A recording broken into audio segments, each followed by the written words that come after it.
जय हिंद। आज हम जानेंगे निर्भया रेप केस के बारे में। जानेंगे कि उसके साथ क्या हुआ, उसके आरोपियों को किस प्रकार इतने साल लगे मगर फांसी की सज़ा सुनाई गई, और भी कई चर्चा करेंगे हम निर्भया के बारे में। देखिए, 16 दिसंबर 2012 को रविवार की रात दिल्ली में 23 साल की एक लड़की जिसका नाम ज्योति सिंह था, घर के लोग उसको निर्भया करके बुलाते थे, वो अपने दोस्त के साथ घर की तरफ जा रही थी।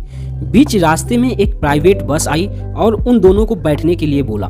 चूंकि रात हो रही थी और जल्दी घर जाना था तो ये दोनों बैठ गए। बताया जाता है कि उस बस में ड्राइवर समेत 6 लोग थे और उन 6 का एक ग्रुप था। ग्रुप के लड़कों ने उसे छेड़ने लगे, लेकिन निर्भया का जो दोस्त था अविंद्र पांडे, उन्हें रोकने की कोशिश की तो ग्रुप के लड़कों ने उस पर लोहे के सरिये से वार कर दिया, जिससे वो अविंद्र पांडे बेहोश हो गया। फिर निर्भया को बस के पिछली सीट पे ले जाकर उसका बारी बारी से गैंगरेप कर दिया। ये प्राइवेट पार्ट में सरिया डाल दिया था, जिसके वजह से उसकी जो आंत है वो फट गई थी, और अविंद्र और निर्भया को मरा हुआ समझकर उन दुष्कर्मियों ने उसे चलती हुई बस से नीचे फेंक दिया।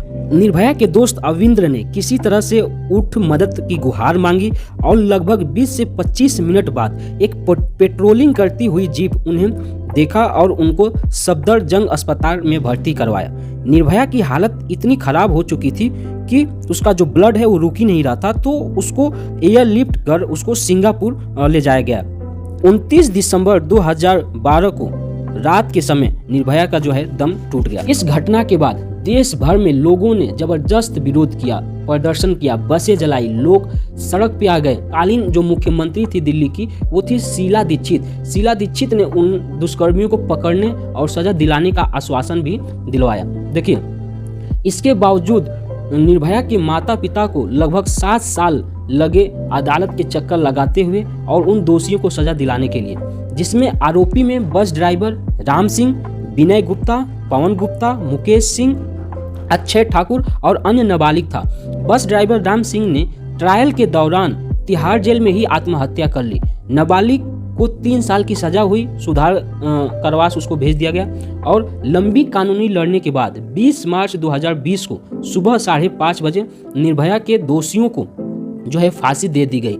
इन घटना के बाद संसद में नया कानून पारित हुआ, जिसमें यह हुआ कि किसी प्रकार से किसी भी महिला को छेड़छाड़ और दूसरे अन्य तरीके से यौन शोषण को भी दुष्कर्म रूप में शामिल किया गया है। निर्भया केस के तरफ से लड़ने वाली वकील सीमा कुशवाहा निर्भया केस लड़कर जीतने के बाद महिलाओं का आत्मसम्मान के साथ साथ देश का भी सम्मान बचाए रखने में कामयाब रही। पैसा जरूरी होता है, लेकिन इतना भी नहीं जहां आत्मसम्मान को गिराकर पैसा कमाया जाए। और जो नया कानून बना है इस वर्तमान में, वो ये है कि लगभग अगर जो 18 साल से कम का जो लड़का है, अगर वो दुष्कर्म करता है तो उसको जीवन कारावास या फिर मौत की सजा होती है। गैंग रेप अगर कोई अपराधी करता है तो उसको 20 साल की सजा या आजीवन कारावास की सजा उसको मिलेगी।